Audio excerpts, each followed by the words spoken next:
রক্ত দিতে হলে সবার আগে আমরা থাকি, ক্ষমতার প্রশ্ন এলেই আমরা হারিয়ে যাই। এনসিপি নেতা হাসনাত আব্দুল্লাহ তার ফেসবুক পেজে একটি স্ট্যাটাস দিয়ে বলেছেন, রক্ত দিতে হলে সবার আগে আমরা থাকি, ক্ষমতার প্রশ্ন এলেই আমরা আর থাকি না।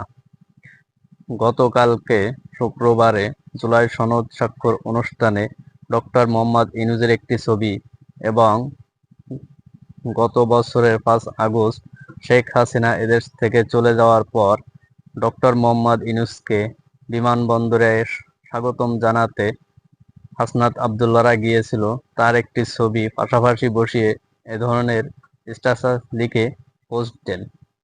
দর্শক, হাসনাত আব্দুল্লাহ কি বোঝাতে চাচ্ছে? ডক্টর মোহাম্মদ ইউনূস তাদের সাথে গাদ্দারি করেছে? তাদেরকে ডাকেনি জুলাই সনদ স্বাক্ষর অনুষ্ঠানে? কেন এনসিপি সেখানে যোগ দিল না?